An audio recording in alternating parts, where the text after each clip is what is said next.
brought some friends with me today. I brought Arthur and DW from our classroom because I was able to go there on Friday and get them. So if you were here, I would pass them around to you, but since you're not, they'll just sit here with me on the chair and listen to a story. And of course, it's an Arthur story to go along with our characters.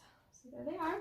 This is Arthur's Pet Business, and it's written by Mark Brown. A very grumpy looking dog on the title page. Here's DW and Arthur. You've been looking at puppies for months, said DW. When are you going to ask Mom and Dad if you can have one? I'm waiting for just the right moment, said Arthur, so promise not to say anything. You know DW, is she going to keep a promise? Don't think so. That night at dinner, Father said, "What's new?" Arthur wants a puppy, said DW. Blabbermouth, said Arthur. A puppy is a big responsibility, said Father. I can take care of it, said Arthur. We'll think about it, Mother said. That means no, explained DW. After dinner, Mother and Father did the dishes. Can you hear what they're saying? Asked Arthur. They're worried about the new carpet, whispered DW. Suddenly, the door opened. We've decided you may have a puppy if you can take care of it, said Father. Wow, said Arthur. But, said Mother, first you need to show us you're responsible. Arthur, are you responsible? How will I ever prove I'm responsible? Asked Arthur. The best way I know is to get a job, said DW. Then you can pay me back the $7 you owe me. Ka-ching! Went her cash register. She's ready to put the money right in her cash register. Arthur wondered what kind of job he could do. You could work for my dad at the bank, said Muffy. He needs some new tellers. You think Arthur would be good at counting money? If I were you, I'd get a job at Joe's junkyard crushing old cars, offered Binky Barnes. You see Arthur with a big hammer smashing up cars? Do something that you like, said Francine, and that gave Arthur an idea. What do you like to do, Arthur? Think of a job that you like. I'll take care of other people's pets, said Arthur. Then Mom and Dad will know I can take care of my own. Arthur and Francine put up signs to advertise his new business. His family helped too. A good pet for your pet, Arthur's Pet Business, and Arthur's Pet Business call, and even on Kate's stroller, pet sitting, and even in the back of their car, Arthur's Pet Business. Arthur waited and waited. Then just before bedtime, the phone rang. Can you make the phone ring? Ring! Hello? He said.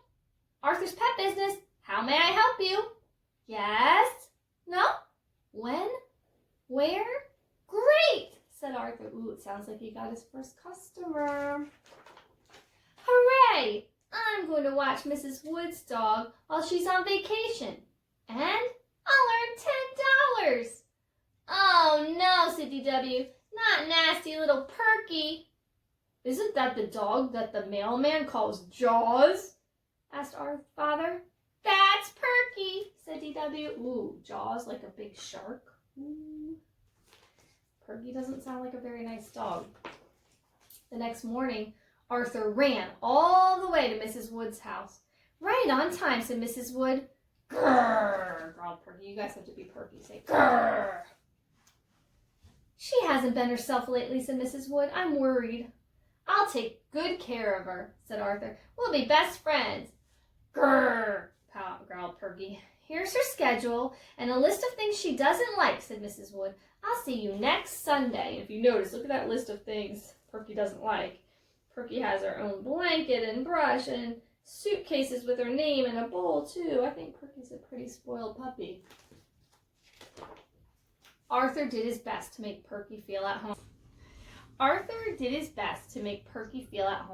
Every day he brushed her. He tried to fix her favorite foods, even put a cherry on top, but she won't eat it.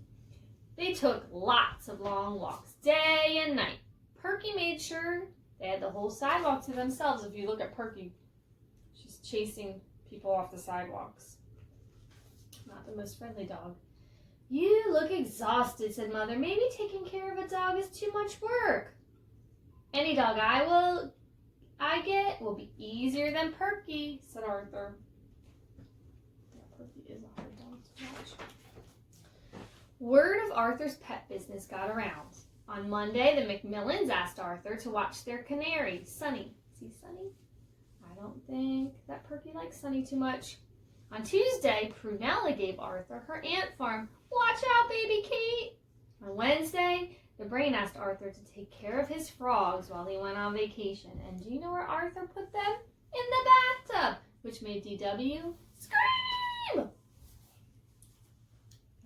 Best of all, on Thursday, the amazing Larry asked Arthur to keep Cuddles, his trained boa constrictor. Would you want to take care of Cuddles? I wouldn't. And Arthur's dad's in the background. He doesn't look too happy about watching Cuddles either. Animals were everywhere until Mother put her foot down.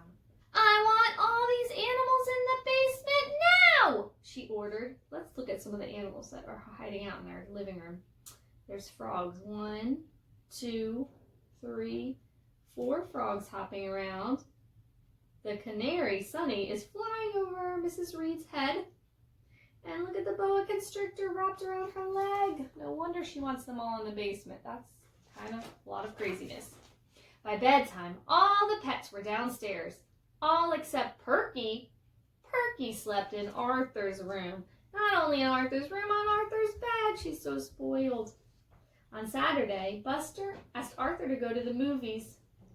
I can't, said Arthur. When I finish cleaning these cages, it will be feeding time.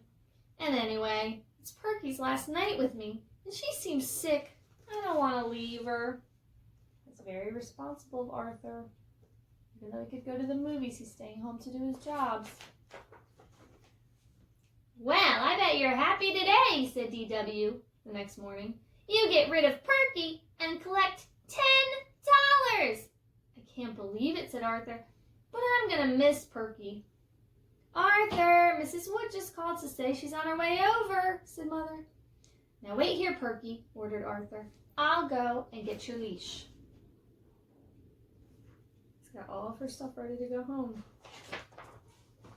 When Arthur went back into the kitchen, Perky was gone. Here, Perky, Perky, called Arthur. But Perky didn't come. She's not in the basement, called Father. She's not in the backyard, said DW. She's lost, said Arthur. Uh-oh, said DW, you're in big trouble. Poor Arthur, you took such good care of her, and now she disappeared. Arthur, Mrs. Wood is here, called Mother.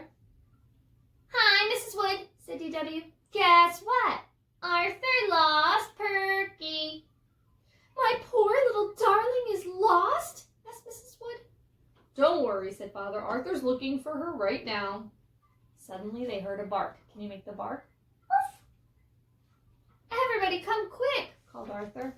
Where do you think they found Perky?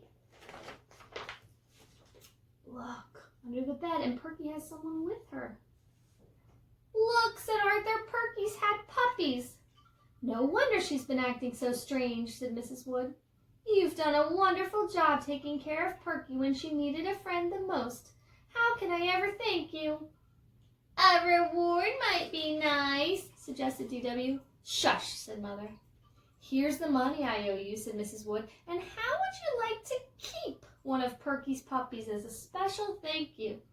I'd love to, said Arthur, if I'm allowed. Of course, said Mother. You've earned it. You were very responsible, Arthur, so you get to keep one.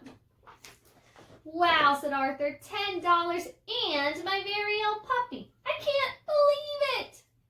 Neither can I, said DW. Now you can finally pay back my $7. Ka-ching! Went her cash register. You give back the money. That is the end of Arthur's Pet Business. I hope you guys enjoyed the sunshine today, and I will see you again soon with another story. Take care. Bye-bye.